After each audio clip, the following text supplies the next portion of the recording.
All right, I'm telling YouTube to go live. Last time I did that, I saw a preview the entire time and then never saw my stuff on YouTube on the actual channel. And it looks like that's happening again. I'm seeing a preview. It says I'm live in the studio. And then on youtube.com, what do I see? Nothing. Wait. Am I live? All right, I'm telling YouTube to go live. Okay. Last time I... Okay, so it's live. That's a miracle. I think maybe I just didn't hit the little button that said go live.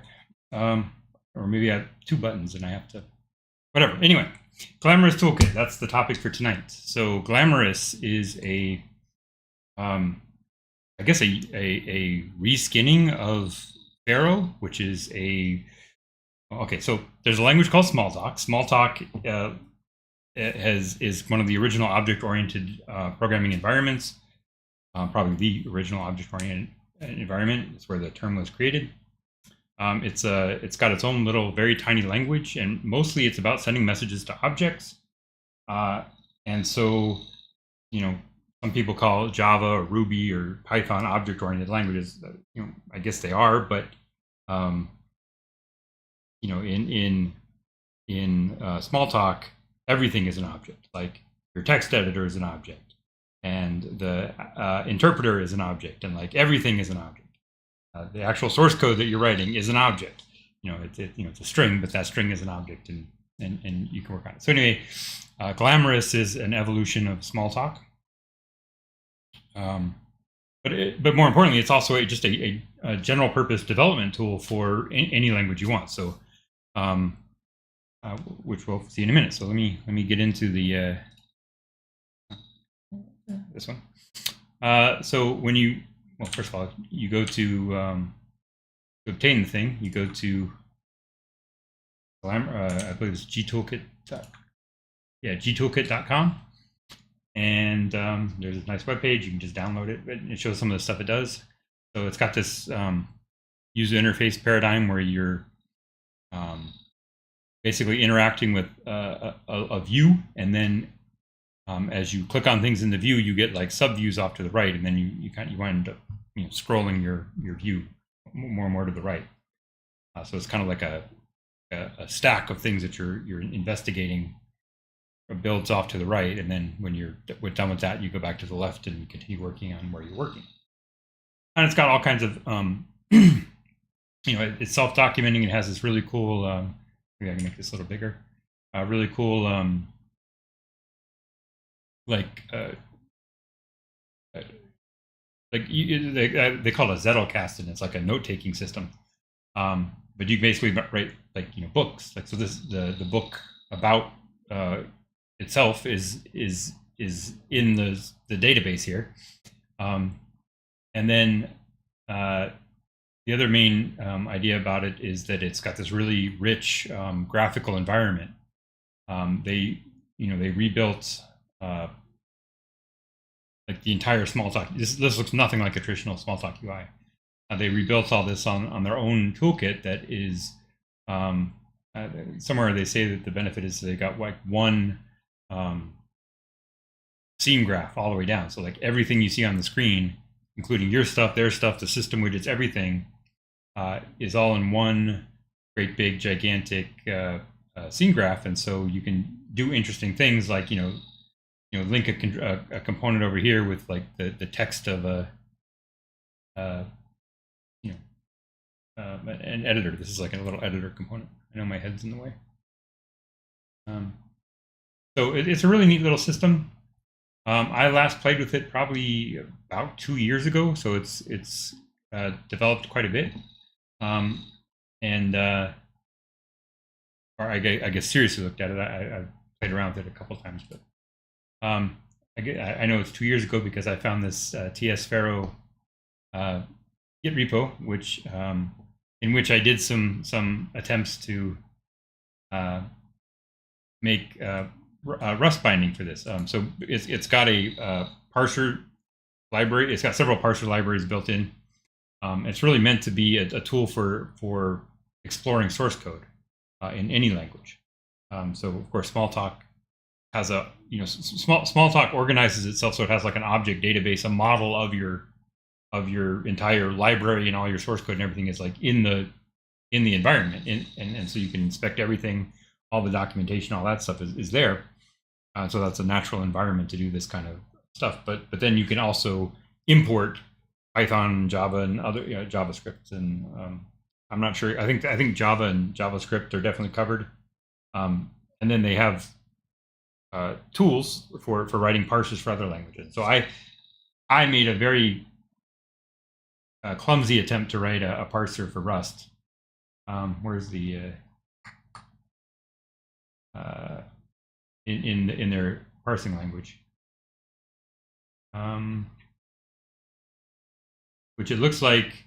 I think this is the code I wrote, and then they have a custom view for it. So I was looking at this in the editor, and I wrote this thing that looks pretty much like a grammar, and then it turned it into all these objects in this Rust language thing.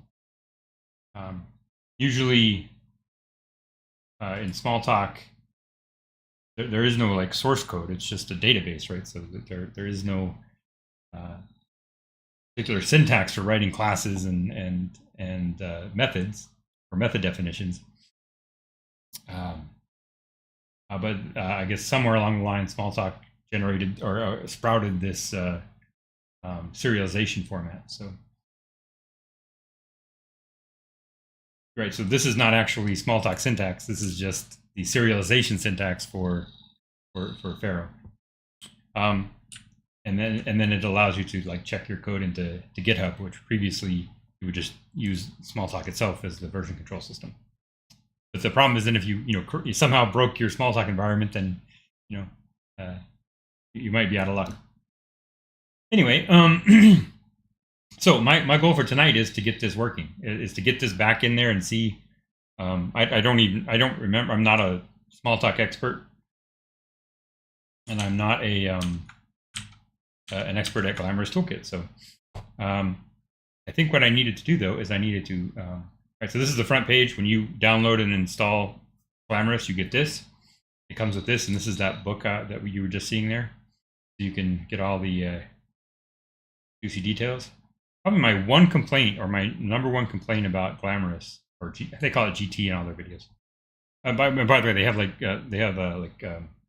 their own YouTube channel, and they have a bunch of 7-minute videos that give you quick introductions to this. So I've only just discovered that. That's fairly new, but they look pretty good. I watched one of them just a few minutes ago. So anyway, this is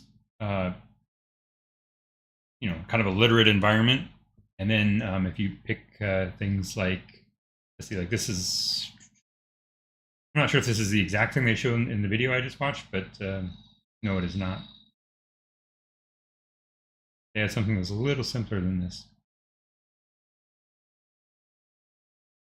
Yeah, how to work with GitHub. No.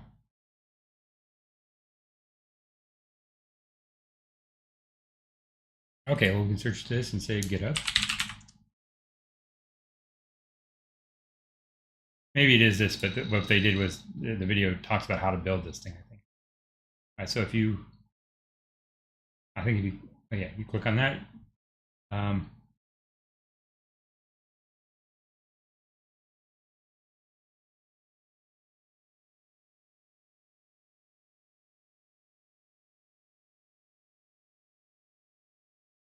not sure. This seemed like a different thing from what I was just watching, because they started with just like one URL, and then they basically downloaded this thing called Zinc, which is a web client. But it's this one. Okay, so GTK, yeah, it's this one. So it's storing the GitHub. Okay. Probably this is the one I want to go to. Yeah. It has a nice like context preserving thing here. So like whenever you're exploring, you can often click these little buttons and like this little arrow right here. I don't know how to zoom this to make this bigger. Maybe I actually can zoom. How to scale the UI. So if you click on that, it should. Okay, so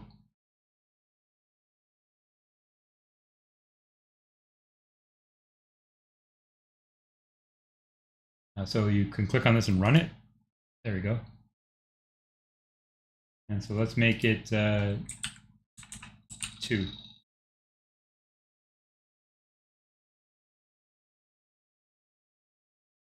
Okay, let's do 1.8.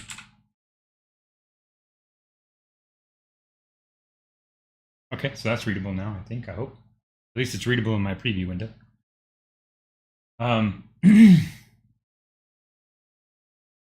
Yeah, and so the point of that was that you could scale the UI. And then to get back to what you were just looking at, I guess you close this window. Nope, I screwed up. Glamorous Toolkit book. I was just looking at. I don't, like I said, I'm not an expert in this, so I looked for GitHub, and then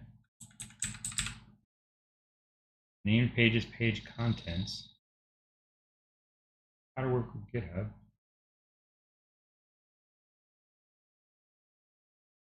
I wonder why it doesn't see this. Exploring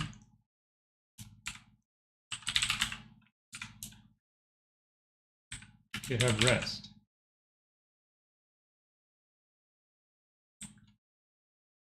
If I take away the REST,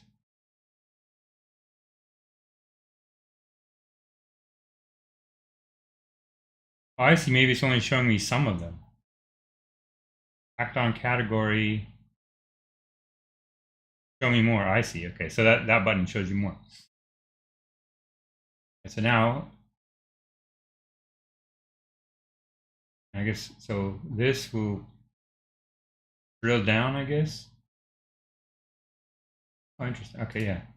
This is like the general paradigm for interacting with everything in here. So once you learn and get up to speed on how like even the navigation works there, like everything works this way, except with one small.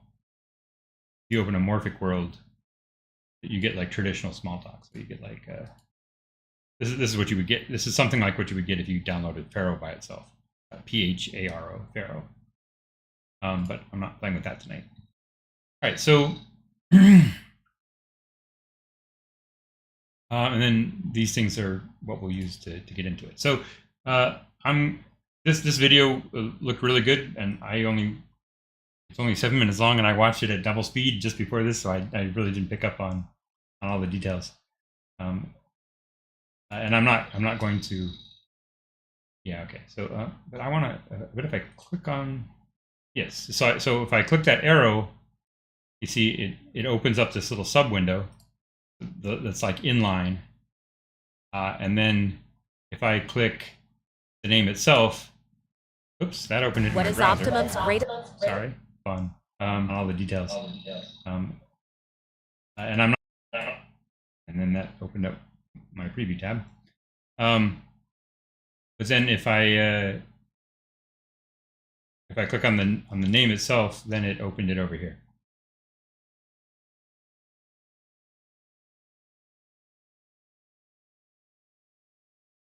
I think you can fiddle with these to say like where do things open. Okay, so anyway, working with the REST API, the GitHub case study. This is what he's working on in. I'm sorry, I forgot this guy's name. I didn't catch his name. Although I think I saw him on Twitter the other day. Maybe not, same person. But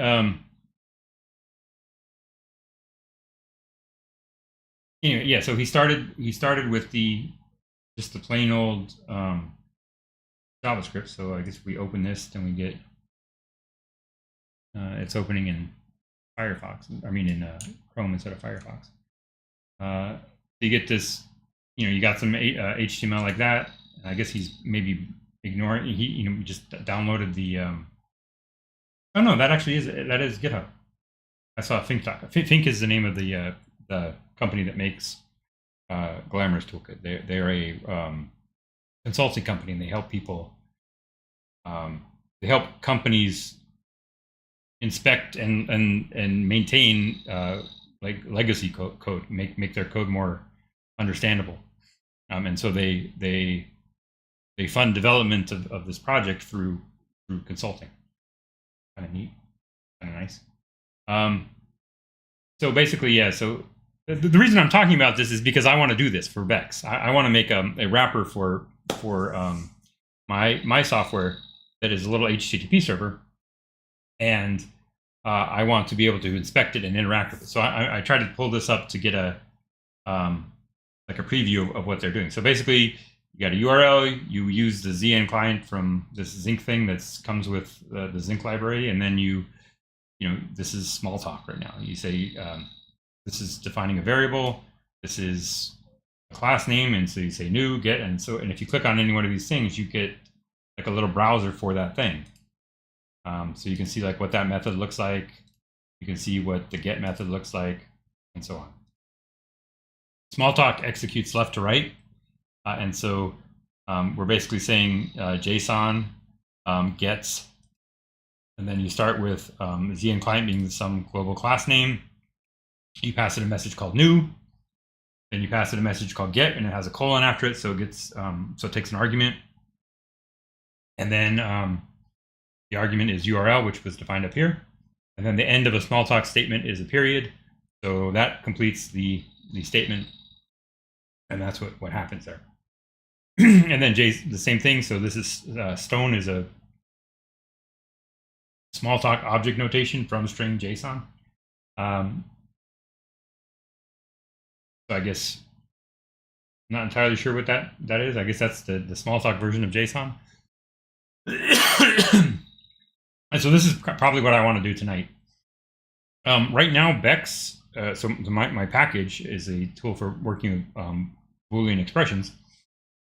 And right now, it does not export any kind of JSON, but it does export graph.viz, so a dot file, a DOT, which is I have no idea what DOT stands for, but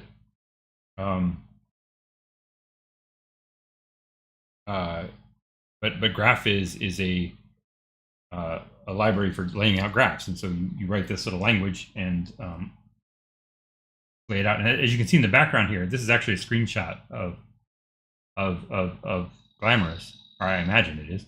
You can certainly make this kind of thing in Glamorous. They call it GT, and so you know where you've actually got all the nodes and boxes and arrows and stuff, so you can actually do all that stuff pretty easily. And I believe I've done this. So I guess the first thing I want to do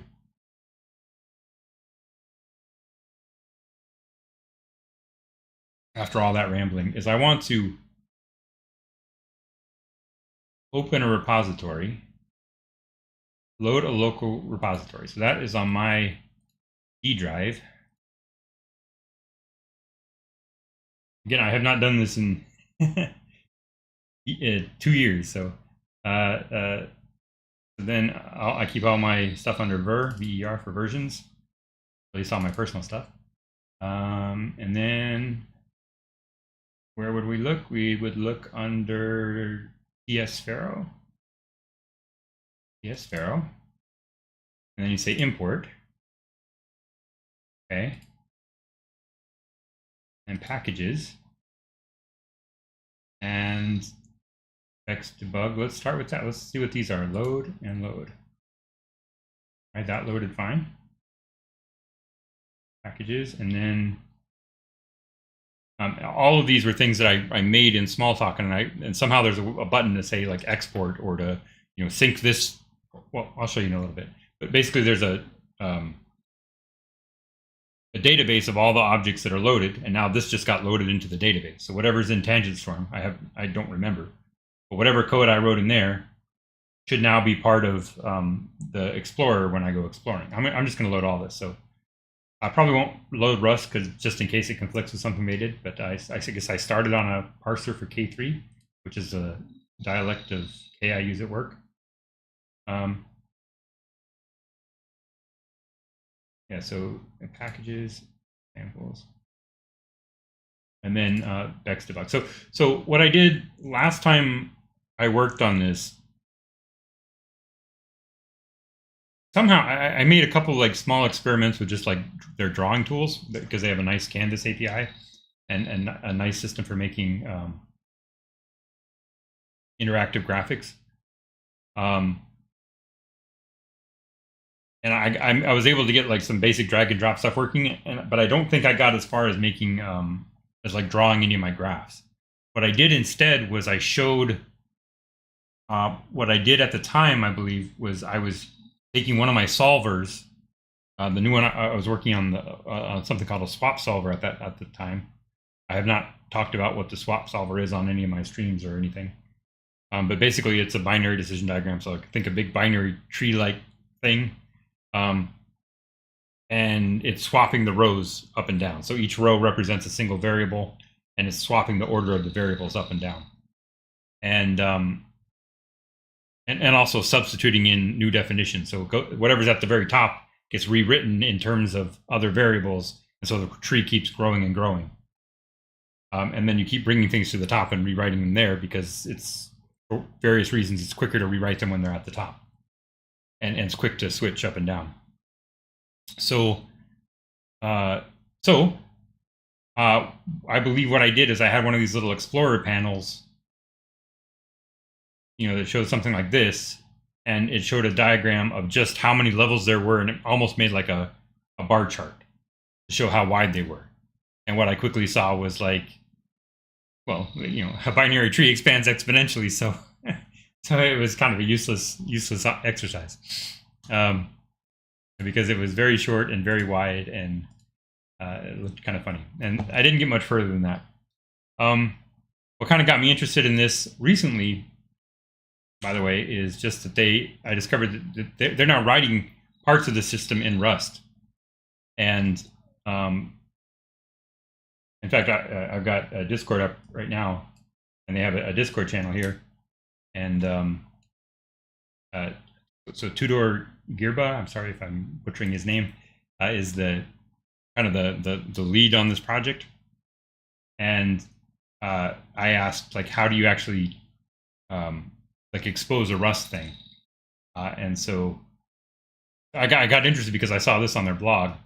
It says identifying an editor bug by inspecting wrapped Rust objects in Glamorous Toolkit.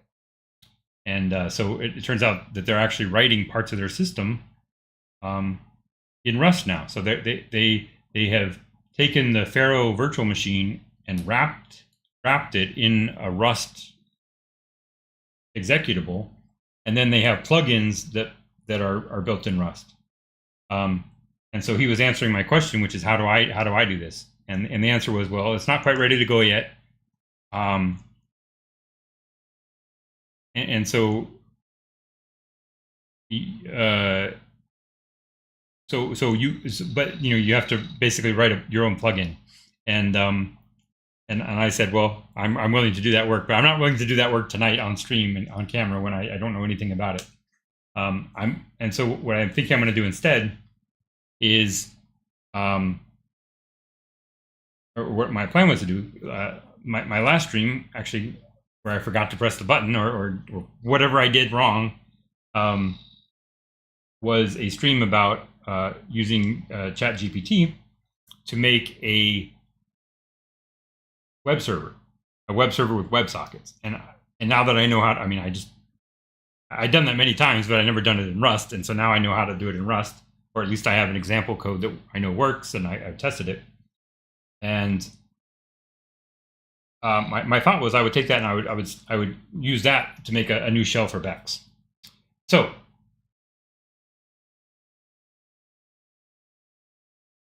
and then that would be like an HTTP API for talking to Bex, which I could then script through this in lieu of actually connecting Rust to this thing over like DLLs or something like that. Although I'm maybe later that's what I would do. I don't know. This is something I've been wanting to do for a long time. Mostly it's because you have all these weird graph algorithms, or I do, and it's really hard to debug them without visualizing them. And so right now I have a little shell where I can output a static picture of all of my structures, of any one of my structures, but I can't do it interactively. I can't do it like step by step, and I can't like inspect the thing. It's just whatever I print out. It prints out a text file, and then Graphviz renders it. or generates SVG, and then it opens up in a web browser. So I'm hoping this is eventually will be a better way to do things. All right, so so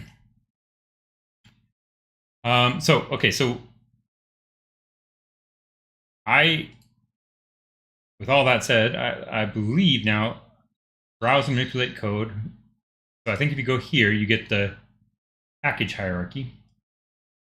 All right, so this is the Smalltalk database, and I believe if I search for Bex, because I imported it, and we have a package here, so let's go to that package. Oh, that's not what I wanted. I want the check mark, right? All right, so now I feel like it should have, oh, there it is. So it took me to, kind of took me there. And then now this is the package. There's lots and lots of packages. And then, so that would be like a crate or a crate in Rust or a package in Python or something like that. And then now I have classes, and I don't know what categories and slots are yet. I don't seem to have any. So that seems to be new. Usually the next method down would be, or maybe this is categories of methods. Like this would be like the interfaces that a particular, yeah, I see. I don't know what slots are. Oh, okay, so variables. All right, so categories are the interfaces that a class implements. They don't really have a concept of interface. It's more like a tag you're putting on this thing so that you can group the methods. If I can close this part, can I hide? Maybe just make this bigger.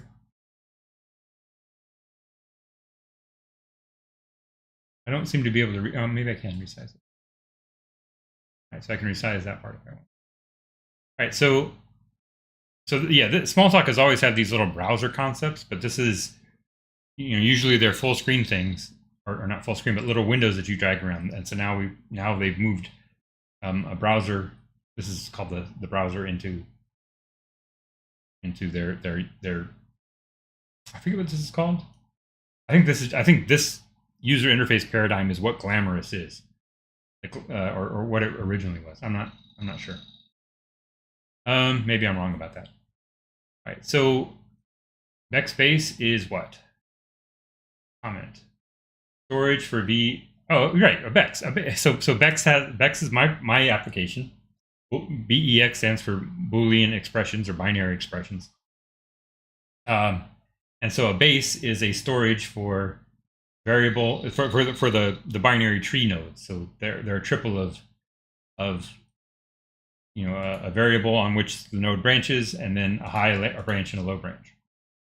And the base here means something like database rather than base class, right? So it's a word I took from Donald Knuth in his book on BDDs, which is one of the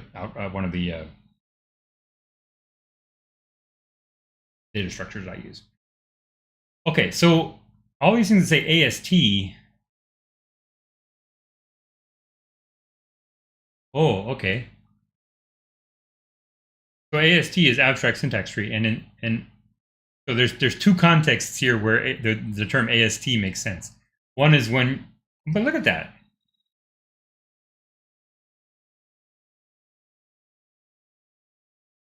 I wrote a parser for something. Oh.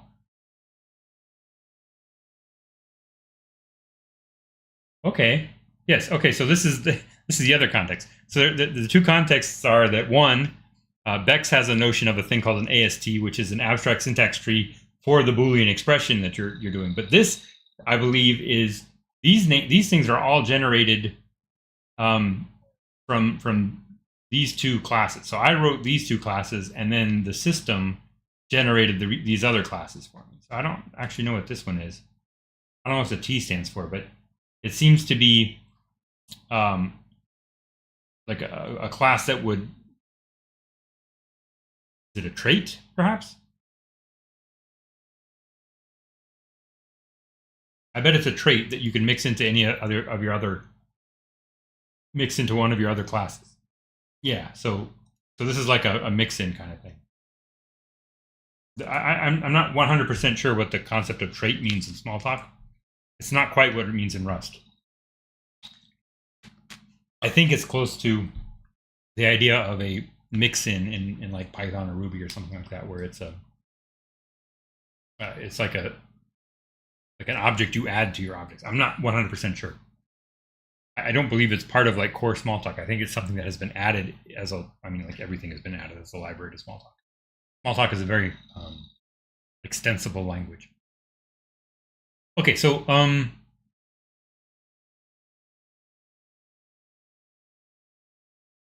yeah, so these are the generated classes that my parser wrote. So I guess I wrote a parser for something, and then that parser creates an abstract syntax tree, which is a bunch of Smalltalk objects, and these things. Graphical. What is that? Run examples. Okay, all examples. Not executed one. Okay. Simple example. Okay. How do I see it?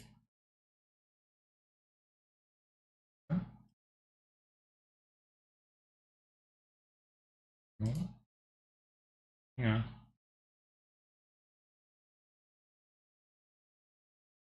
Examples map. Okay, so view.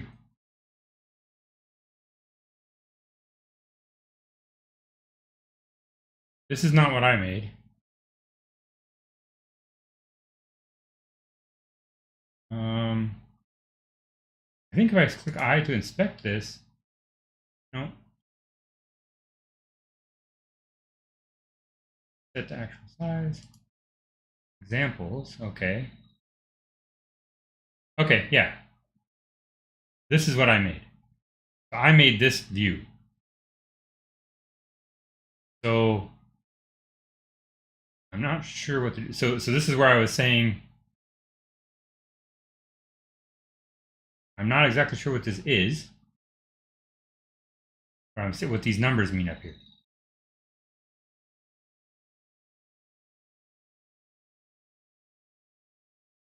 I think I'm looking at like a histogram, and so V0, V1, and V2 would be variables in Vex, virtual variables in Vex. BDD graph. Oh, okay. Oh, I did this.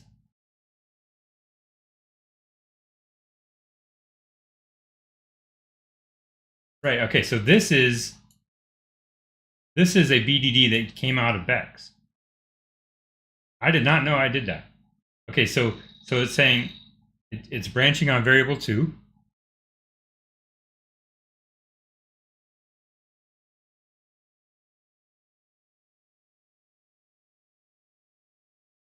You know what? YouTube is telling me that my audio is not so great, and then I didn't record locally. So now I'm going to start recording locally. So hopefully this actually does wind up on YouTube this time. But anyway, yeah. So this would be a BDD. So it's not quite a tree, but it has a root node, and then it has subnodes, and then at the bottom, this is saying no V for it really means it's not branching on a particular variable. And what that would indicate is that it's the true node or the false node.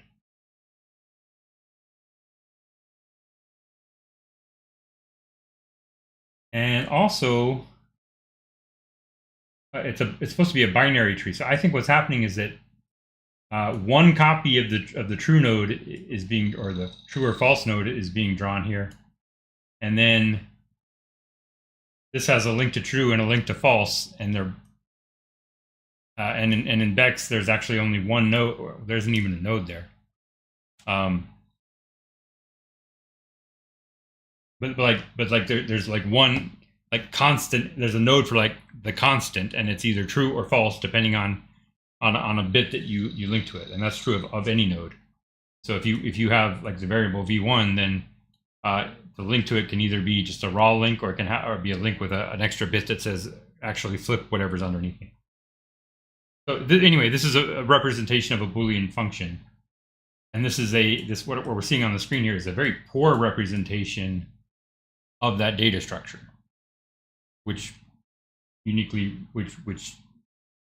mean, like from this, you can't tell what this is, but it should be saying if v2, then one of these two things, but you can't tell from this which one is the if branch or the then branch and which one is the else branch.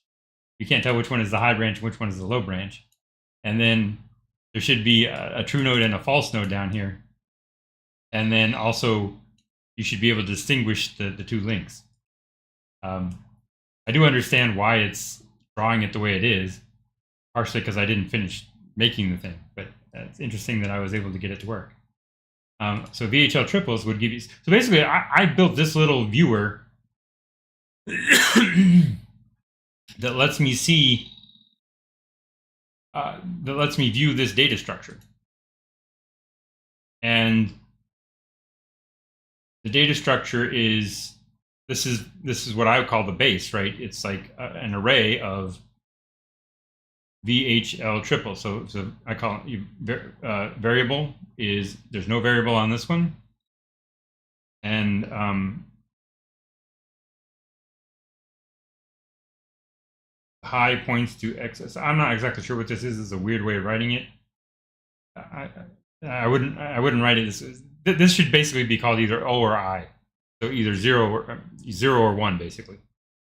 And you can't, in Rust, you can't use those, I mean, obviously 0 and 1 are constants, but they're numbers. And so if you want a type that has a 0-like type and a 1-like type, I chose to use the capital O and the capital I as those two constants. So when this is true, then it's, probably this is the false branch. I would think this should be O. But like this is a really weird representation because from my current perspective, because none of these nodes would actually be stored in a database. Like they're not actually stored in the system and they have no index because the link, the pointers that I use, they're called NIDs, node IDs, and they're smart enough to say, well, I'm pointing at a variable and I know what that variable is. There's enough room in the 64-bit structure to say all this. And so it just knows that it's pointing at true or false or variable 2 or variable 700 or anything like that. So these would never actually be in a graph. This one would. You could have a node that said I'm pointing it from a variable, I'm branching on this variable, and then the high branch is this, but it should just say v2, v0, v1, and that would be the triple. Actually, it's not. Yeah, so if v2, if variable 2, then variable 0, else variable 1, else not variable 1. That's what it should look like. So this should really be in modern Bex. The database would be a single row, and it would just be this row right here.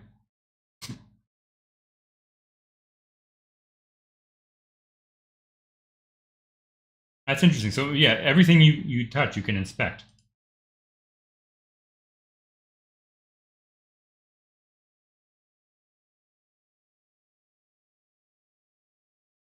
So these three views were what I added to the system. So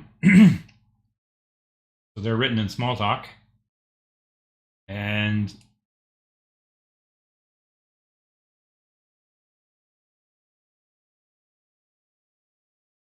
so it looks like I take my ViewBex parser.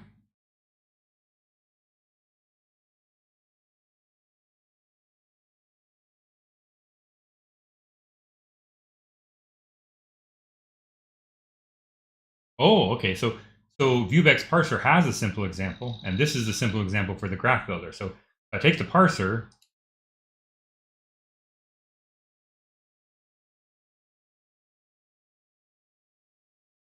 And this is what I was dumping out at the time.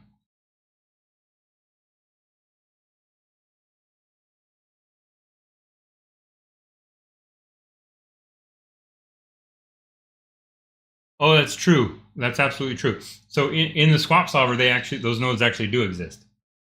That's right. Because I hadn't yet developed the technology, and I hadn't until like last week actually written the technology to swap to store truth tables in a NID and and do all that swapping in the NID itself. So right, that's exactly right. Although these probably should, yeah, right, because this is not this is a description of the swap solver, not the swap solver works is like the fastest solver I have, and for like a month I was streaming on Twitch every night about working on the other solvers, which are not as fast and which but rapidly became much faster, and so I'm used to thinking about how they work. I haven't really thought about how the swap solver works. Anyway, so the swap solver at the time that I wrote this had this debug output that would show you this, and then I think this was like the original like layout. I think it just said, I think this is just saying these are the variables that I'm using. This is a comment. And this is saying, here's a node. It's node 0, and it has this information. You know, this is branching on this variable. There's no variable, so it's a constant. And then it's 0 and I, so it's false. O and I, so it's so if constant, then false. So it's the constant false. And then this is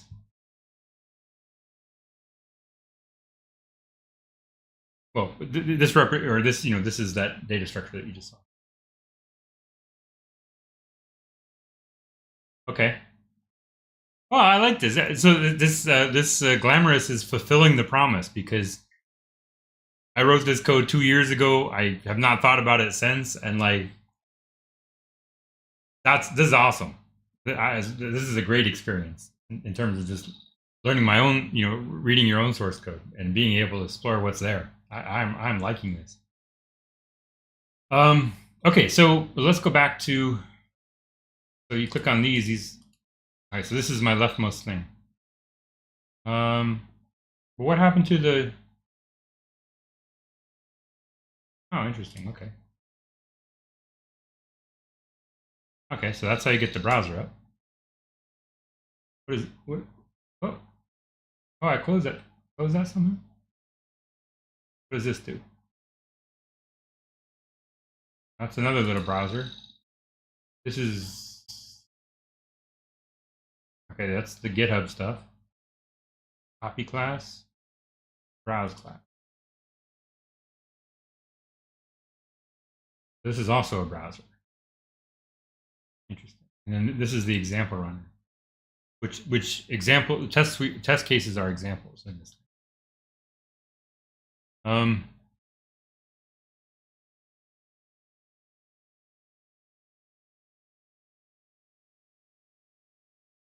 Okay, so I want to go to this, and I want to see.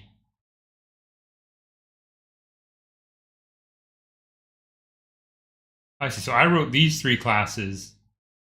I wrote a scanner in little language they have. I think it's called SMAC.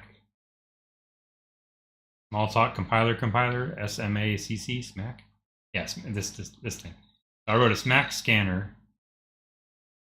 I think I didn't write this.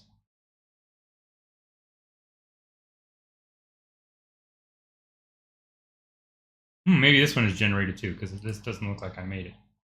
Doesn't look like, I don't see anything that looks. Yeah, so I probably did this. I probably did the source code. If you look at the source code for this, then this is what I made. And somehow, by saying that it's a subclass of a smack parser, it knows, I guess there's a metaclass there that knows how to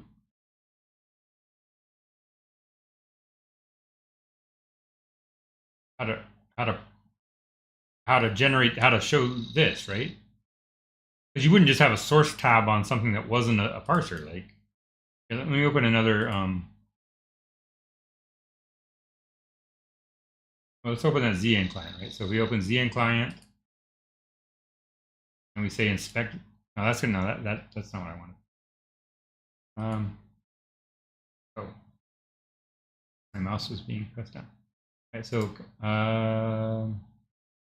browse class. Right, so this does not have a.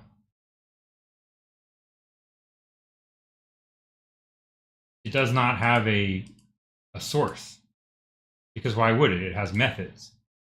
Whereas, so somehow it knows, because of the fact that I made it a subclass of smack parser, like that must have a meta class or something that, or just a class methods that tell it what tabs to display in this thing.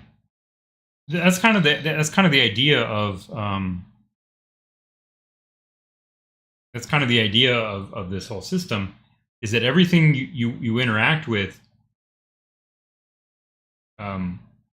you can make like the slogan, I don't know, the elevator pitch is you have this small talk environment, or this environment, right, or whatever language you're working with, that can talk to a lot of things over like HTTP, or it has, you know, a way to bridge in with, like, and actually execute like Python or JavaScript code. But it has this, it tries to make it really cheap to build these little inspectors, and then they're all stuck together in different ways, and that allows you to build this kind of exploratory UI for just like, for exploring whatever you want to explore about your idea. And then if you want to see more, then you investigate more. Yeah, so here, this thing does have methods, but these are all methods that are, yeah, generated, reduction Athens, generated. The category. I don't think I wrote any methods here. I think I wrote just this. And it looks like I don't know what any of this does, but it looks like I called that Vubex AST, and that's why it generated all these classes that say Vubex AST. And then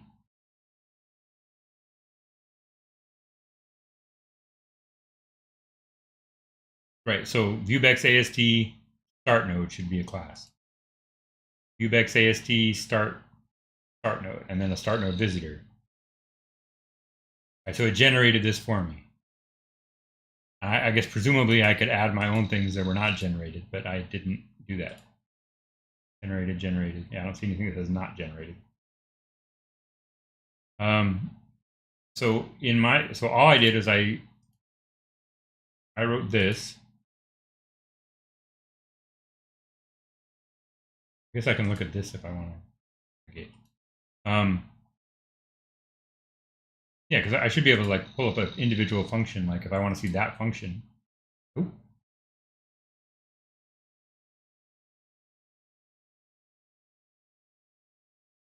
I'm not seeing how to scroll left and right here. I see a scroll bar, but I can't seem to scroll left and right. Okay, well, anyway.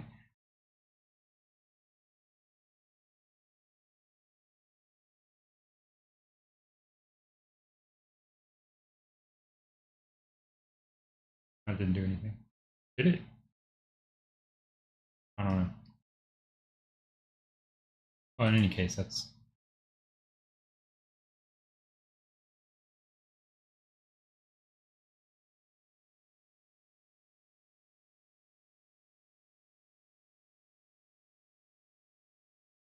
Don't know what any of this is. This is all generated. This is what I typed in, basically.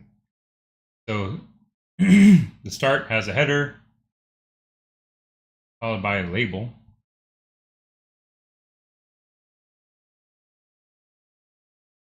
What?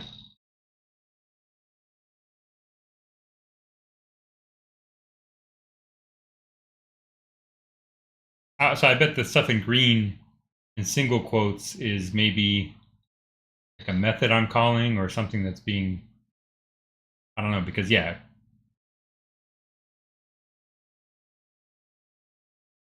I bet this is like, give me, so, okay, so I bet this says start has a field called label and it contains whatever is parsed by the header token. So the header token would be, looks like it's,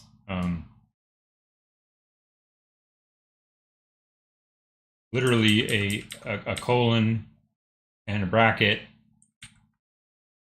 No, a colon.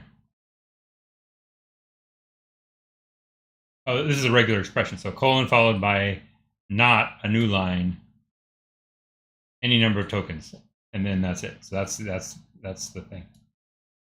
This is a kind of a weird looking regular expression language because you would think you'd have to like quote that since clearly this is a like a symbol in the parser language, but over here it's being used as just a literal, and I would think you'd have to quote it in like a string like that, but I guess you don't. So then we have a variable called x something, a virtual variable called v something. This is a special constant called nav, no variable.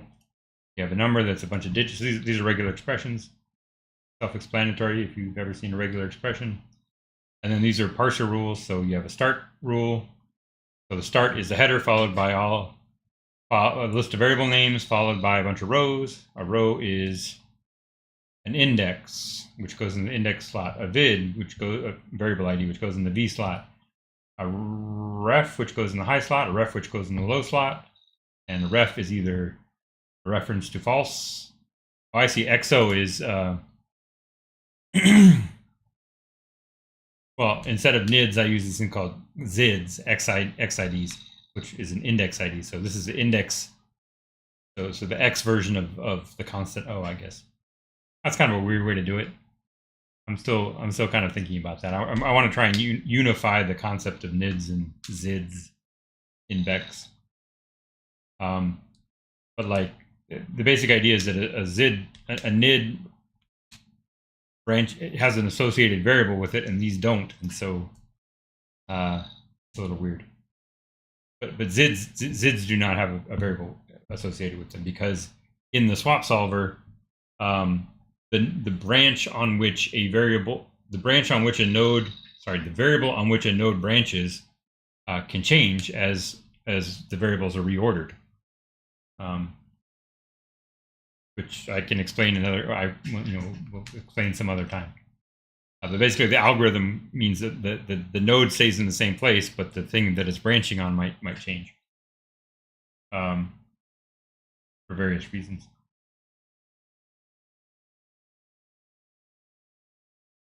And so the NID itself cannot contain the variable. With a BDD and algebraic normal form, the way I do it, you want it's beneficial to have the NID know what variable it's branching on, because then you avoid a memory lookup. You just have it. You have everything you need right there in the register. Anyway, that's neither here nor there. And then so I made this little syntax for invert, and then so on. All right, so invert question mark. So there's a flag that says whether it's inverted or not. Then there's the number sign, and then an actual number, a regular expression that matches a number, so a number of digits, and that goes into. Oh, look at that! I didn't have to scroll down. I could have just clicked that. That's nice.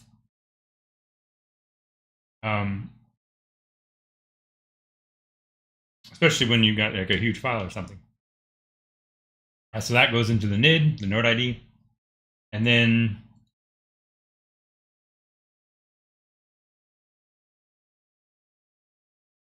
I don't know what this is, but it seems to indicate.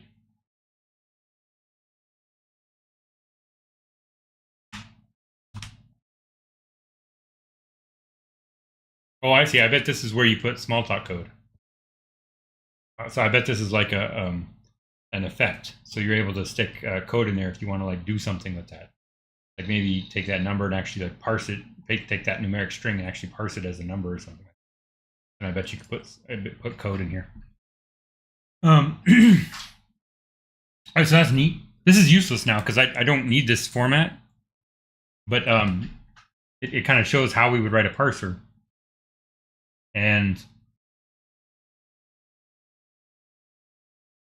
so kind of like the idea that I'm putting together in my head now is we have a HTTP server written in Rust using Hyper or whatever, Hyper being the HTTP framework that ChatGPT told me about, and it's very small. So I actually have that code here.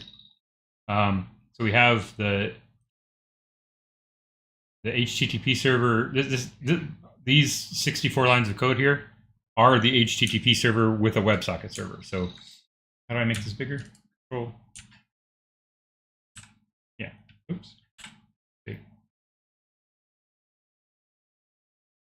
That's about right. So yeah, so these 50 lines of code, there's probably more lines than I would normally use since they've got all these little wasted white space, are everything that you need to make. Yeah, so I've got an HTTP server. It's not interactive. It doesn't talk to Rust yet and do anything like that, but we've got the core of that.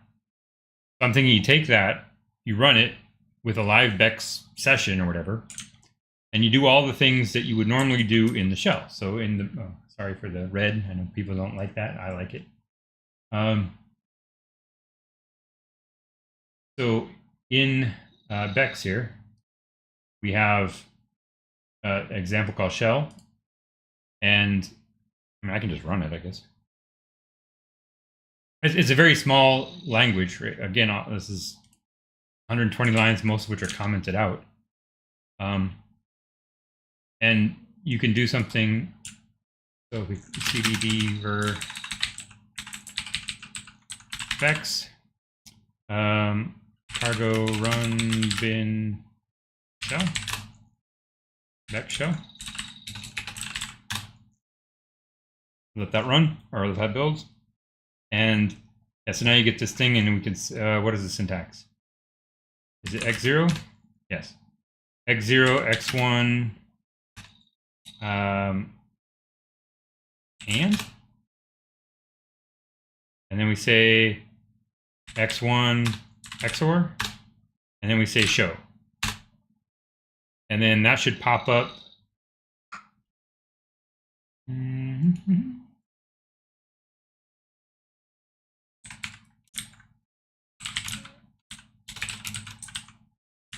Well, it should have popped up a.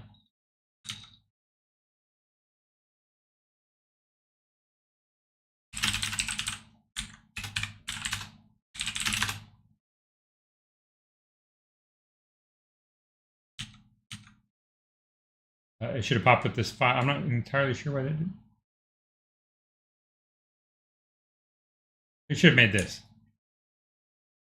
Yeah, I guess. Yeah, I see it. It popped up BDD SVG and Firefox is now thinking that's a HTTP URL for whatever reason. All right, so I need to make it explicitly open with a file URL, I think. But in any case, so this is what I typed in. I said x0, x1, and so and them together. So x0 and x1 anded together, and then XOR that with x1. And so there's x1 again. So this is an AST. This is my version of an AST. This is Bex's version of what an abstract syntax tree is for that expression. So the actual expression was x0, x1, and x1 XOR is the expression. So that's called reverse Polish notation. Like this is the thing at the top. you're building a tree from the bottom up. It's a stacking thing. So you put this on the stack, you put this on the stack, you apply the operation that takes 2 arguments, and then you got this node 0, which is this AND node, and then we added x1 to the stack, and then we XORed those 2 together, and it knows to it knows that they're references to this the same variable. So it built this structure in memory. Actually, it built these two nodes. This is node 0 and this is node 1. And then these are, well, as I said, like virtual variables. So basically, this is defined as the operation called, it would say something like, something like, where can I write this? It's going to say something like, if this were a table, it would be number 0 is, it's an AND operation, and then the arguments are x0 and x1. And then number 1 is an XOR operation, and its arguments are that previous node that I just made, and number 1. And that's kind of the structure of the database. So it would be nice if I could type that in, and then I could see this in Toolkit. So if I say number 1 dot, you can see that I generate this. This is the GraphViz instructions for generating this. I pass that to a function called dot, which comes with GraphViz, and then GraphViz converts that to SVG, which can be displayed in a browser, or you can change it to a PNG or a PDF or whatever you want. So it would be interesting if I could write a SMAC, a parser for GraphViz. I don't want to do that, but what if I just came over here and I said, "Hey, ChatGPT, can you give me make a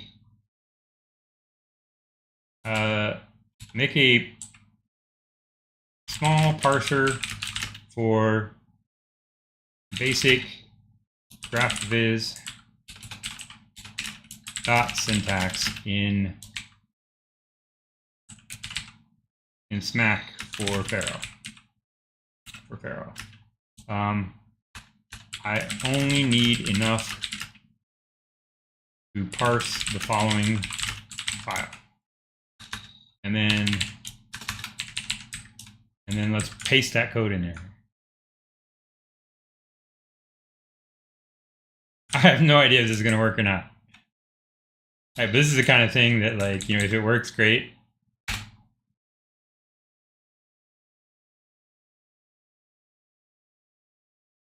Yes. I don't want a parser, I want a grammar.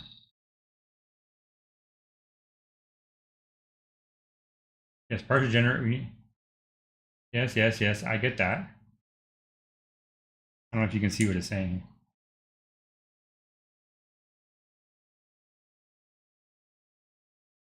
No. No, I just want the SMAC code. SMAC grammar.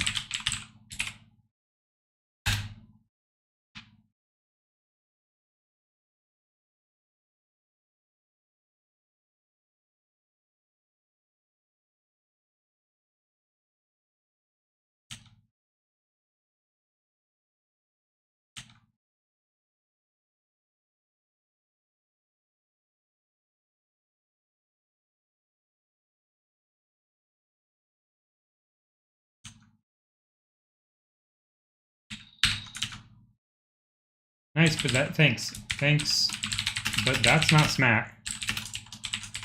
Here's an example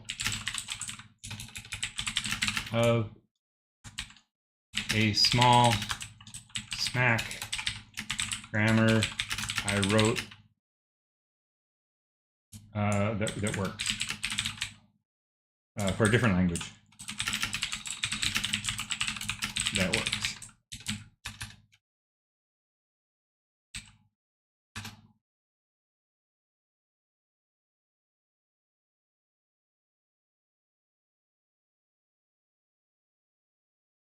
There you go. That works.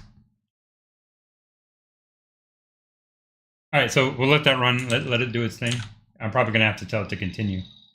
In fact, you know, I'm a little surprised. I bet if I search in here for like dot or graph is, yeah, it already exists. Yeah,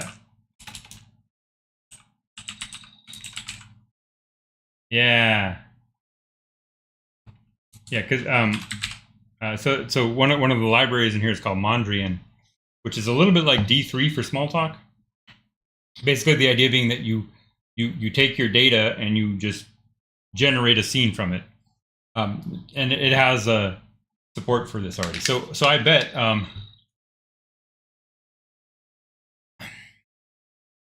if we just go here, we have exactly what I asked for already. So I don't need to implement this.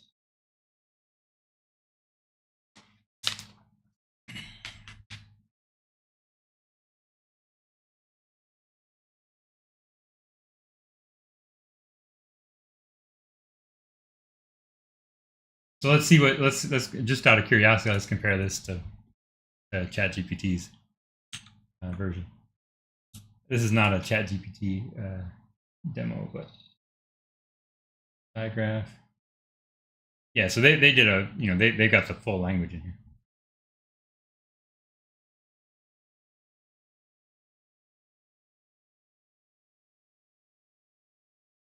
Yeah, and it actually like builds things, and so yeah, I don't even need this. But thanks, ChatGPT.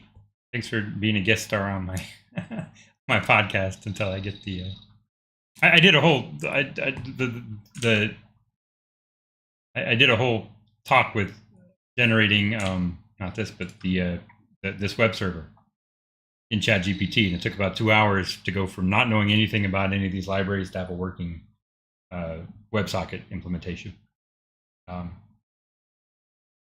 Mostly because ChatGPT was out of date. But you can tell, like, you can give it a lot of things and just even not even, you know, you can just kind of tell it, hey, you're completely wrong. Go update yourself, and it updates things. So I really appreciate that. It's a nice tool. There's a lot you can do with it to get you started on something. But okay, so this already exists. So I should be able to say, I guess, if I look at the example map, I bet I can. Okay, so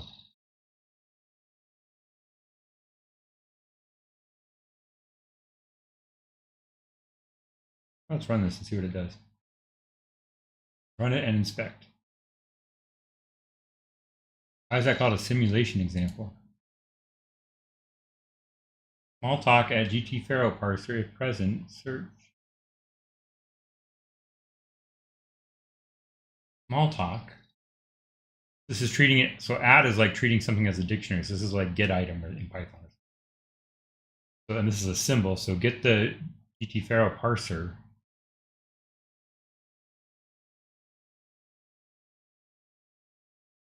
Oh, I see. These were inherited from. These are not parsers for dot. Right? These are not classes. These are methods that were inherited from the superclass. Okay, so there aren't any examples. So then what are the methods? Methods would be like category.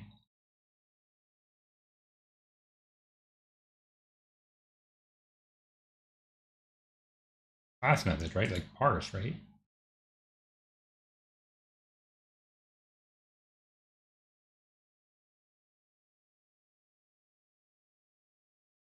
Instance methods. There should be something called just like parse, right? Trial tokens.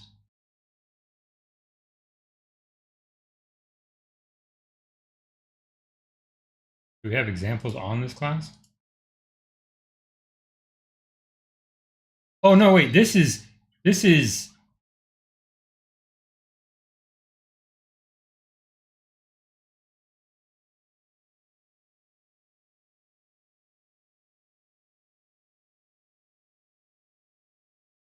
Let's see what this says. So if a Faro bar if present source equals, so this is a piece of Faro source. It's like it's called a block in Faro. It's basically like a lambda, right? So it's a closure that takes a variable called each and then says each times 2, so it just multiplies it by 2. All right, so each simulate parse source from rule block.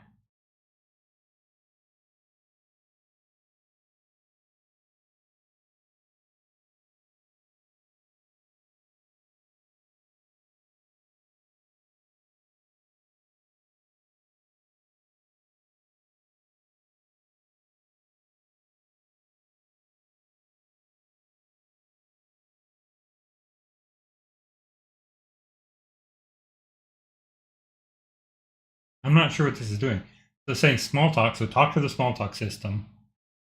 And then, wait a minute.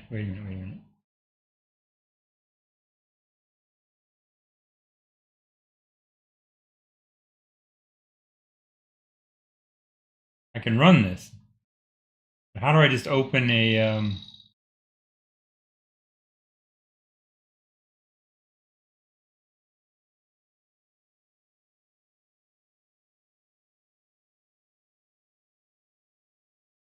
no.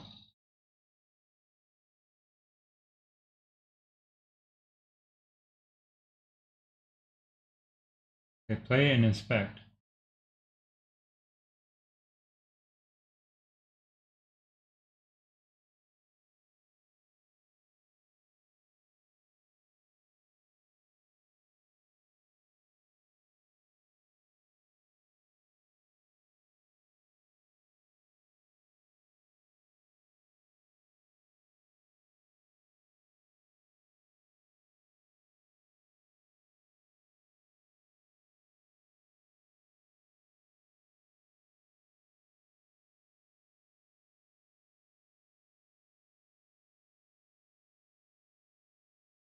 I think we're looking at the abstract syntax tree for this line of code.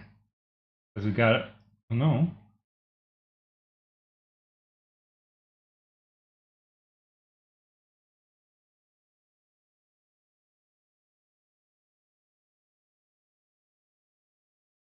It is a block, right?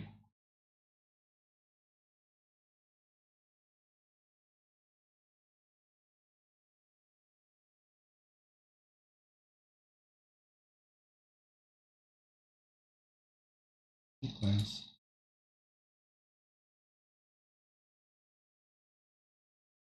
I don't know what I'm looking at here.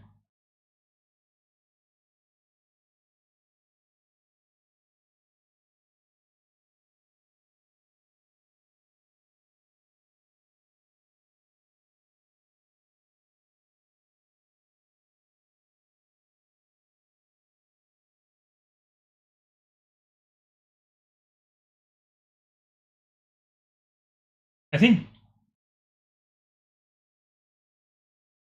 I put it in the number like you know 90210, right? I think it's going to show up right here. This is sorry. It's popping up an error message over here.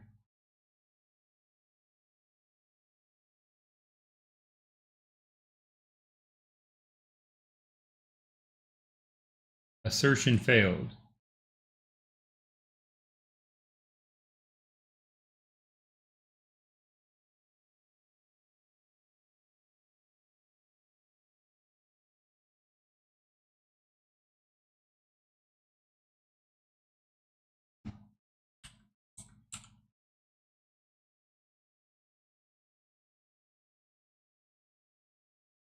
Why is that failing?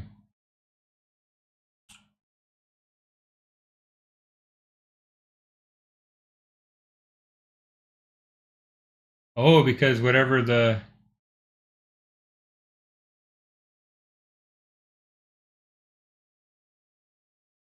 whatever reason, it only likes this. I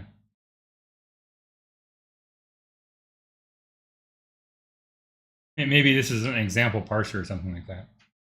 It doesn't seem to like a number that has more than one digit in it. But anyway, yeah, the number is there. If I change that to a 9, it's going to be there. Parse and inspect. Yeah, so this is this string right here. Parsed. And so these other numbers are probably like where they are in the string, and then these are all like wrappers around them, which is ugly. So this is why you would want to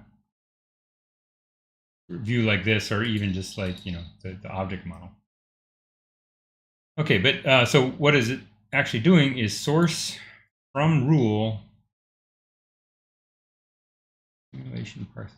So what I was actually trying to get at was how do I test a parser? So I think this is not the right way to go. I bet in the docs here, though, they or actually in my own code, I did this. So pages text debug.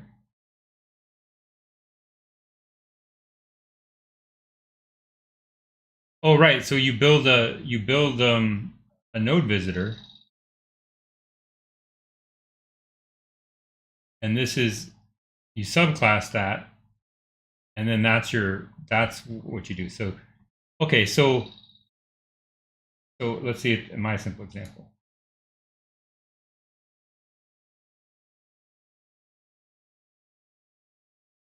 Oh, okay, so I need this browse class source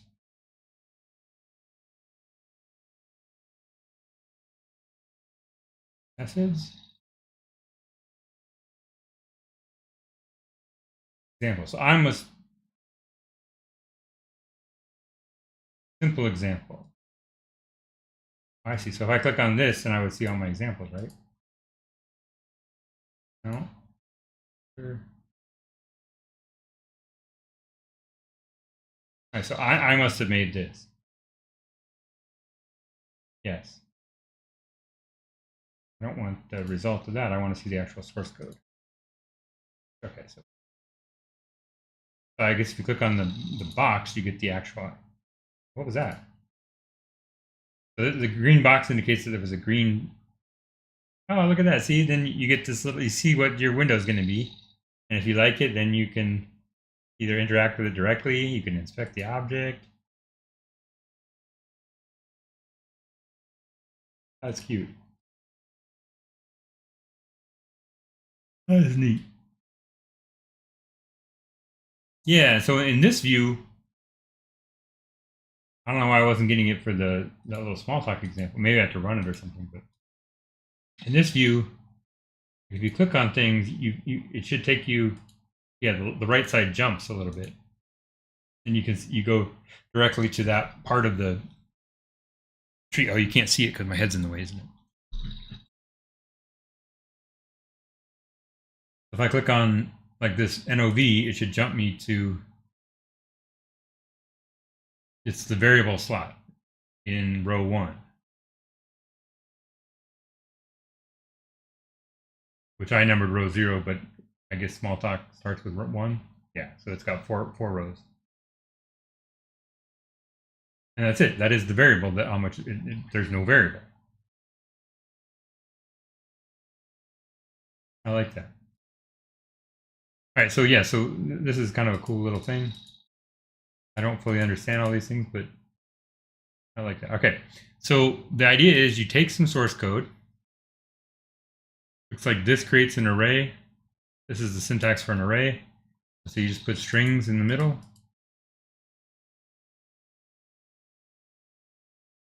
And that gives me a multi-line string, and then join using character line feed. Okay, probably there's a better way to do that, but I don't know what it is. And then this is like the return thing. So return ubex parser parse source. Okay, so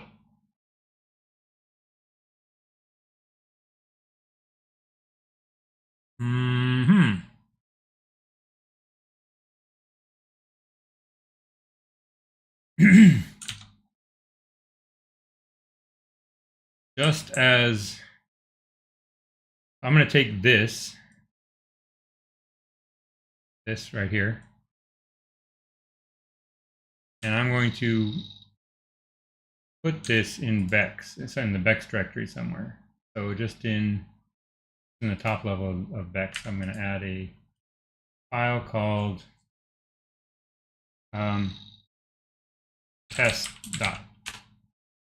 And dump that, and I believe, yeah. And so I can render that right now in, no, not this way. What did I just do? Created like 8 million windows.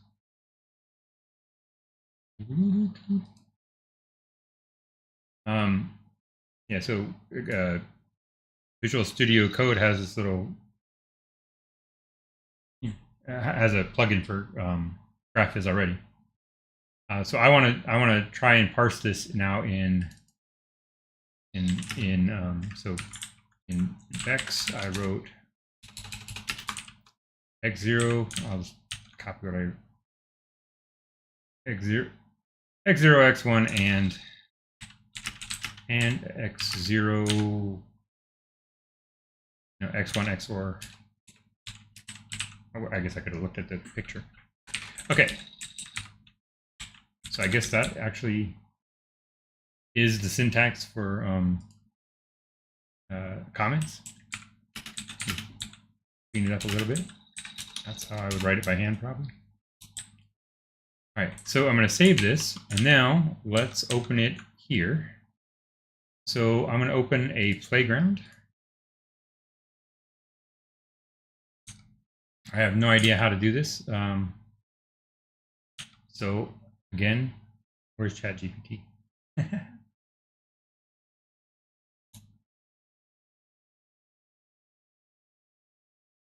Oh, this is this. Did I have it too? Where was I talking to ChatGPT? All right, whatever. Open a new thing. Small talk. In small talk. In Pharaoh small talk. How would I open a file and read its contents into a string? File system API. Here's an example.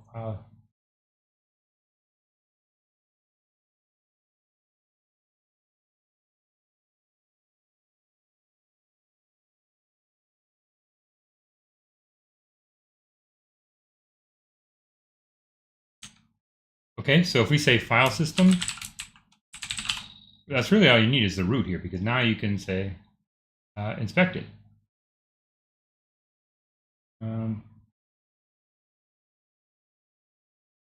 Disk root and inspect it.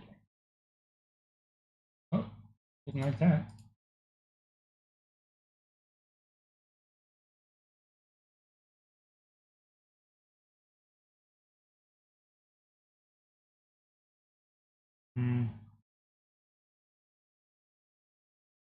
Yeah, I probably want a D.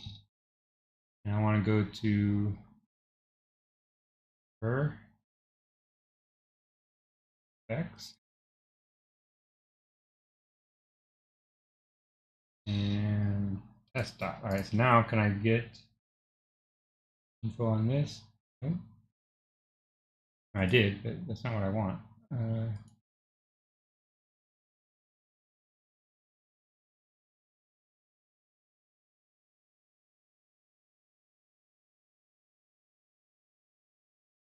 I wonder if I just pass that in like that. Try that.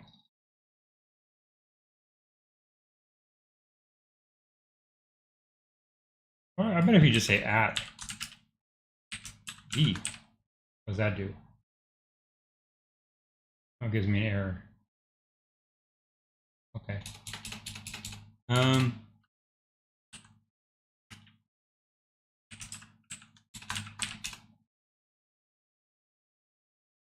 Yeah, that worked. Okay. So I could say file D ver Vex.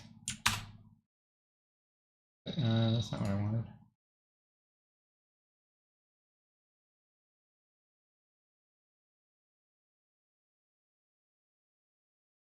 to do this. Beaver Bex, that worked. Okay. Surely there's another way to. So what does he say after that? Read it. Read stream do.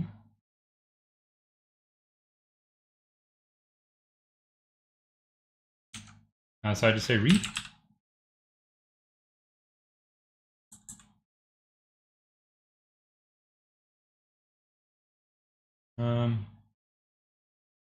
There's no read method, but there is a read stream do. Let's look at inspect this, and we'll say that's what I want. I want the class, right? File reference, right? So what can I do with the file reference? Path.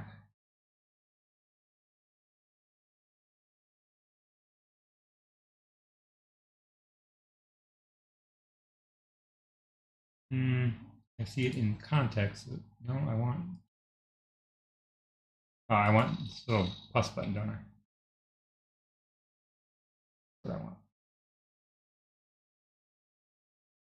Or this little thing. Right. So as a file reference,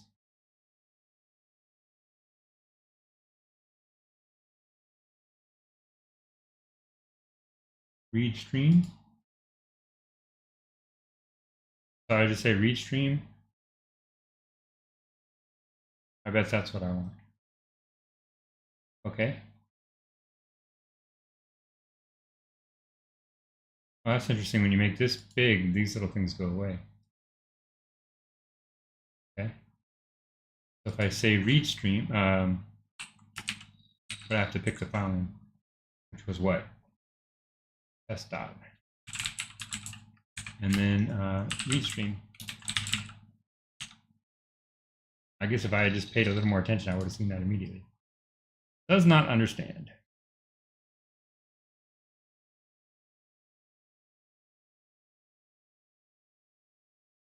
Need to distinguish path from string.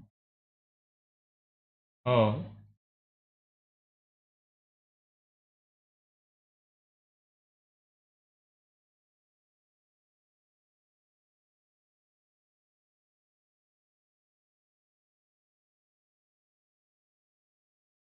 Maybe this.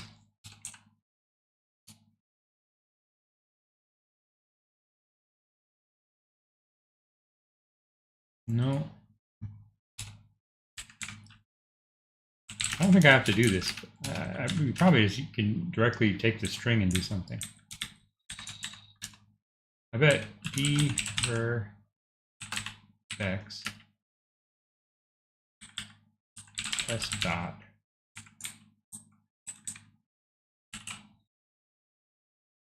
And so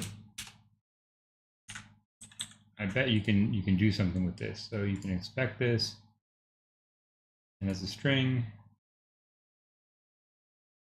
a byte string, and then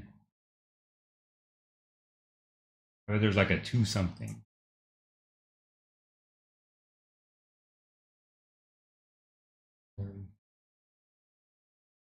What category is that?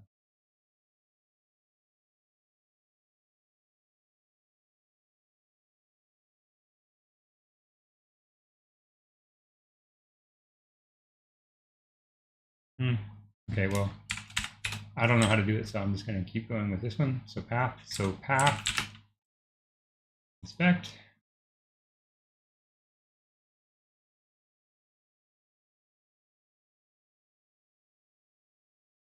I bet now I can say read stream.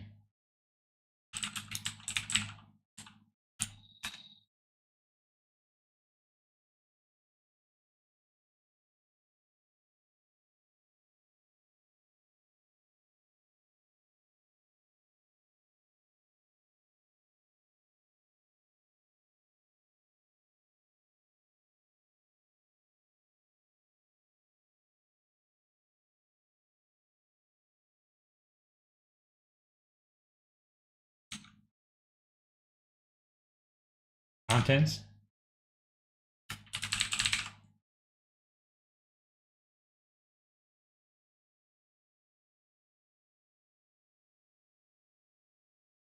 Yes. Okay. So that's it.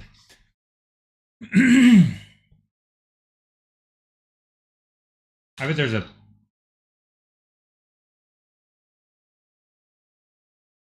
I'm expecting there to be like some kind of from string for a. How do I? How would I get a? Can I get a file reference directly from a string?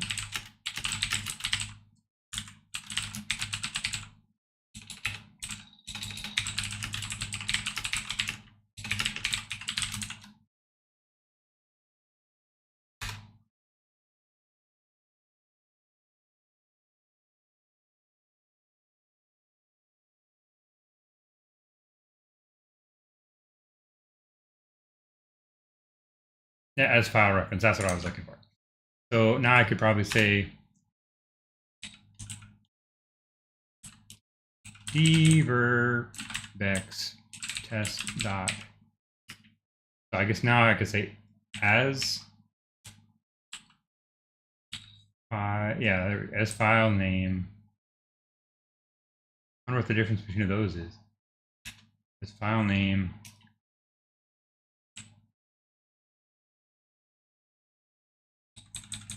Read.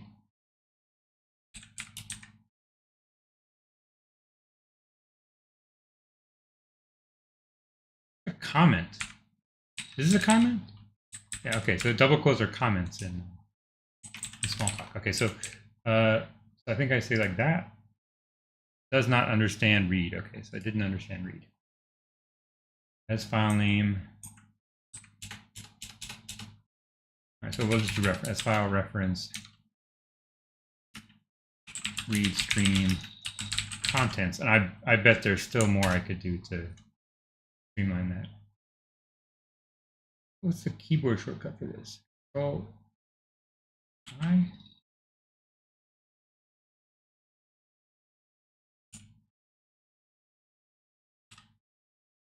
I think it's control.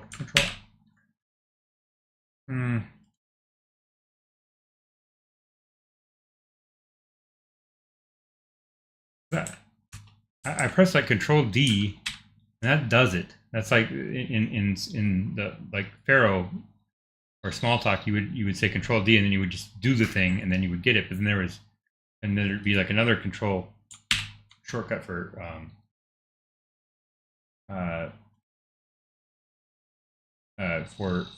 inspect it. So let's look for keyboard shortcuts. Main page basic shortcuts.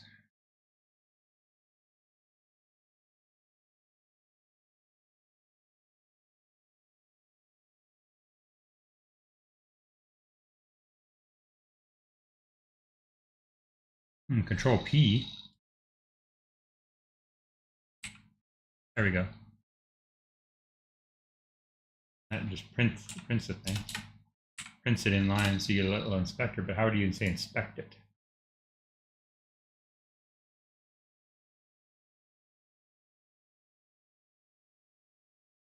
Do it is Control D. Do it and inspect is Control G. All right, so you press Control G.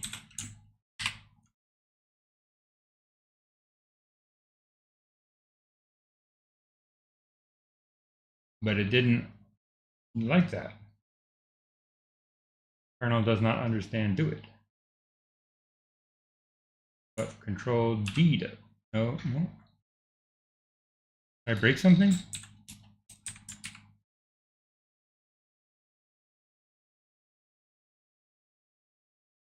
Contents. That's what it was. I said D. Control D brings that little gray dot, and then Control G inspects it. So I think that made that window over here.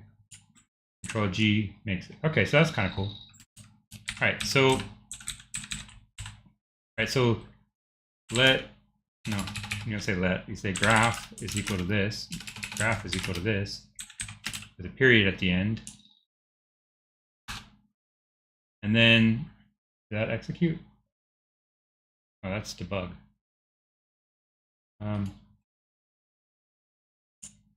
Control do. Okay, so that worked. And then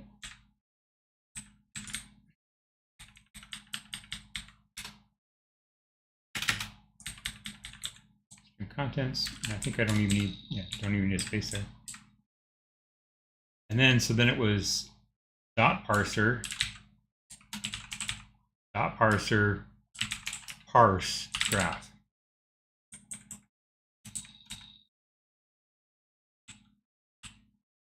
Parse with colon graph. And then Control D to do it. Control G to do it. It made an error message.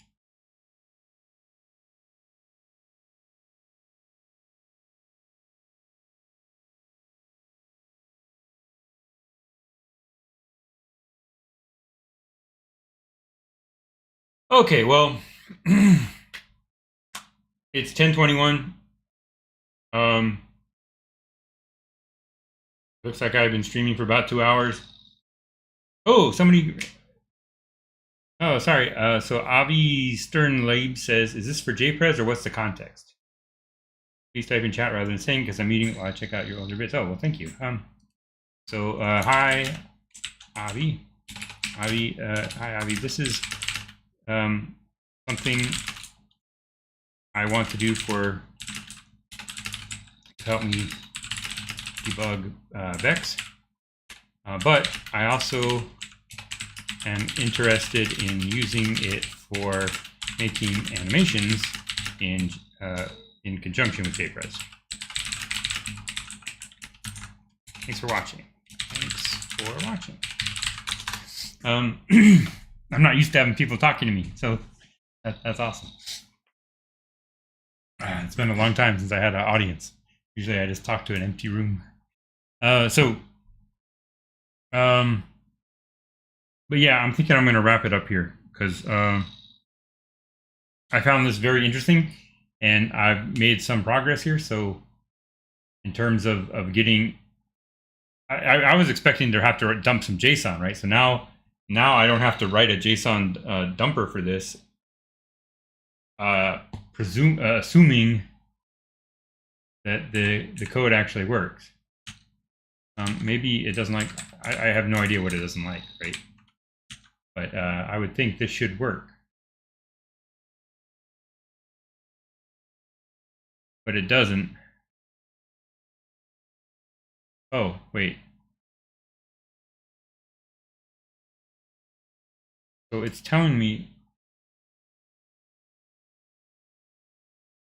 I really don't want to, I kind of want to wrap this up for tonight. So I'll probably make a part 2 and make this, an ongoing thing. So, oh, it doesn't like the Unicode.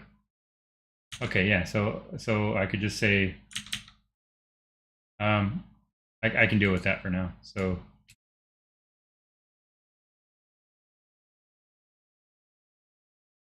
it could be either the parser itself doesn't like the Unicode. Maybe it doesn't like it that it's not in a string. Let's try that again.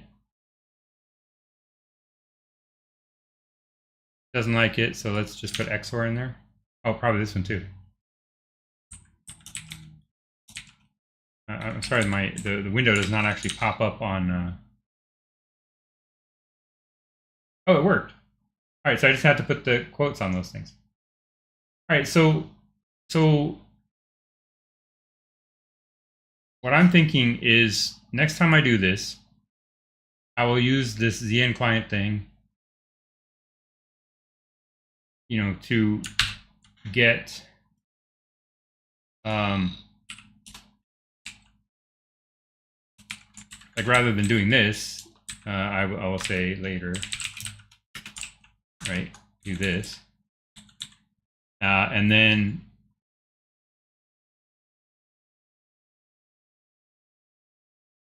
read the stream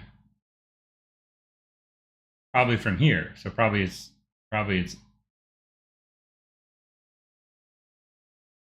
URL. Well, I don't have a URL to read it from right now. I don't have a server. But I would get it reading over HTTP. I would parse it.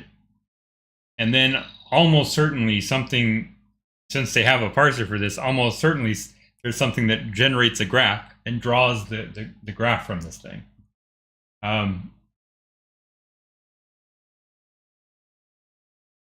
wonder.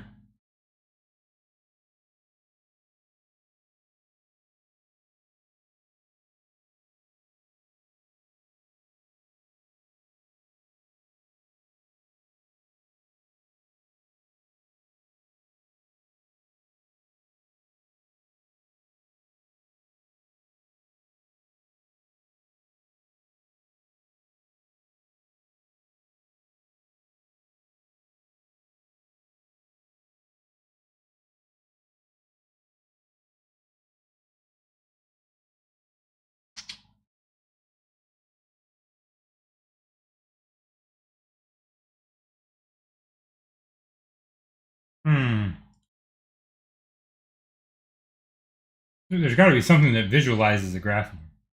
But I'll look for that next time, or before next time, maybe. And yeah, so the idea would be I get Bex to print out what it's already printing out, except now I do it over HTTP, and that way this thing can talk to it over, and other tools can talk to it over HTTP, get the dot source code, which would be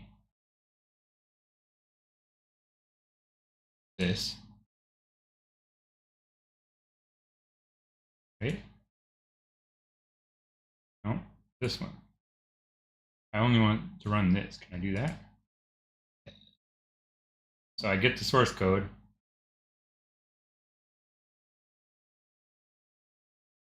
Then do the whole thing, parse it. And I get this. And then I give this to something that visualizes the graph. Clearly there's something in here that actually does the graph. Like that. Viz generator, okay. Oh, maybe this is output? No, but it parses it, so. Dot. Visualizer.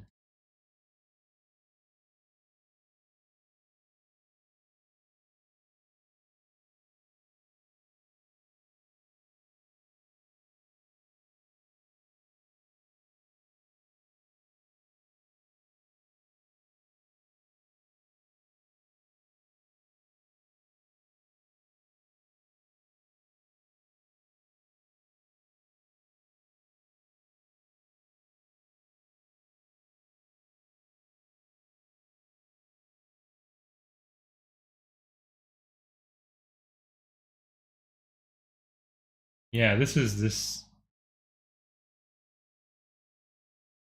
on these dots. So yeah, so this exists in Toolkit. You can see like how in GT or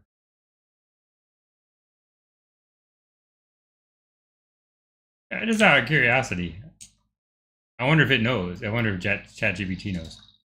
In I wound up using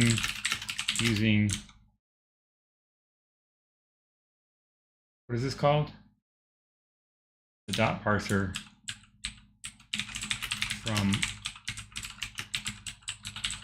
and now have an AST for my graph. How do I render it as a graph in Glamorous Toolkit? I don't expect it to know this, but maybe it does.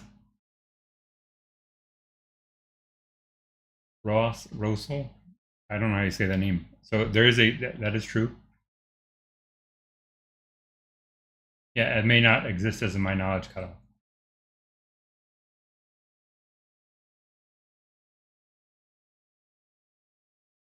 This is not full code. Oh, that's nice.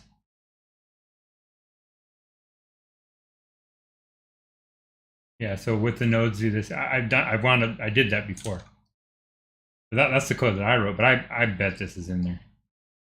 So I'll I don't see it here yet, but like, can I see? Not removed art. What's this? That's also remove. Zoom to fit. Zoom out. Zoom in. Test. Course. Annotations, grammar, methods. Maybe if I go to where this is defined.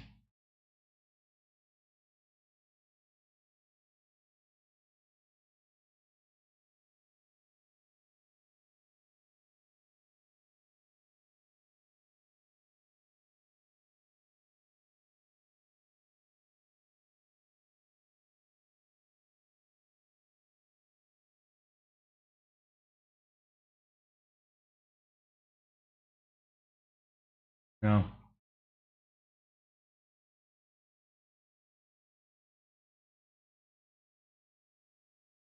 I'll do some digging here. I suspect this is implemented somewhere. And if not, then what I have to do is I have to write something similar to what I wrote before. Maybe it just isn't done yet, and then maybe I'll contribute it to to Glamorous. But I mean, the fact that they wrote the parser indicates to me that they probably have a visualizer, because they have both graphs and they have the parser. So why wouldn't they? It must be in there somewhere. If it's not, then it's probably on their to-do list. And like I said, maybe I can help. But yeah, so then the idea would be you make the web server, have it talking to Bex on the Rust side. You serve. I got to come up with an API for how I want this to do to expose this stuff, and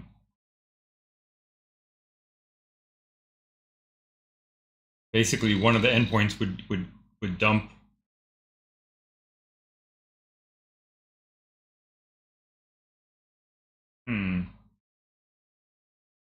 See, at any given time, you can have any number of these graph structures, and they could be they're different kinds. Usually, you're converting from one to another, so you have at least two like available at any time. So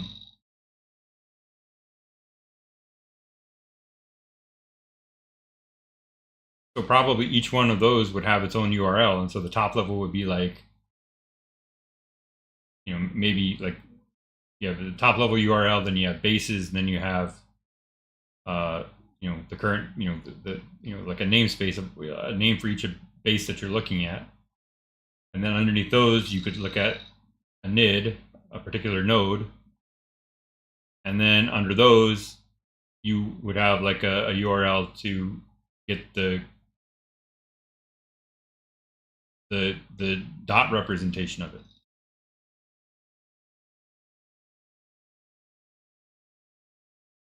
And the subtree, like usually you're not just, it's not just the node, but like you treat that node as the root of a graph, and then draw the graph underneath it,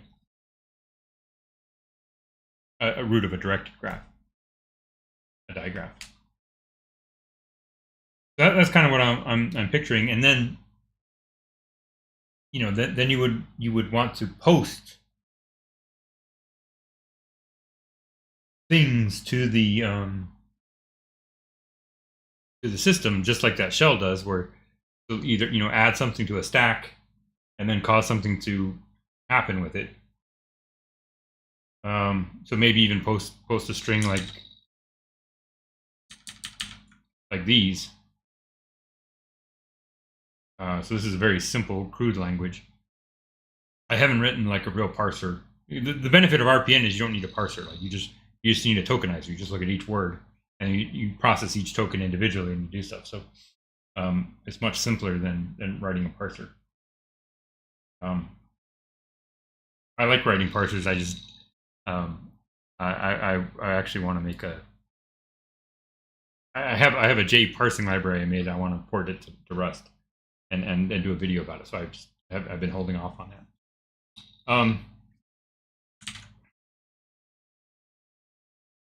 But yeah, that's what I'm thinking. So I'm going to take this.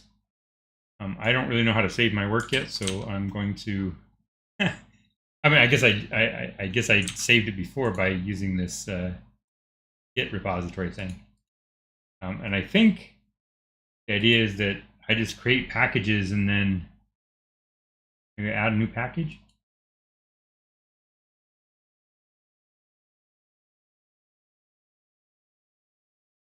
Yeah, I don't know.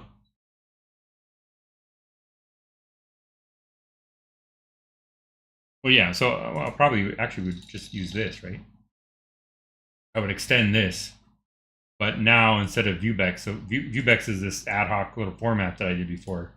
Now what I want to do is like talk to what Bex debug really should do is talk to this server that does not exist yet, and then so you would get one of these little panels that said, "Here's your server," and it would show something up here. You know, like first you would get a playground, and then you'd say, "Okay, I want to talk to Bex," and then it would make this window, or you make a window here that would have stuff about the Bex universe that you were talking to, and you would be able to like see all the bases and all the nodes, and maybe have a little interactive thing where you could actually type stuff in the shell. And I don't know. I'm not sure yet. Like, um, at the very least, you ought to be able to send like messages from Smalltalk to it. So, I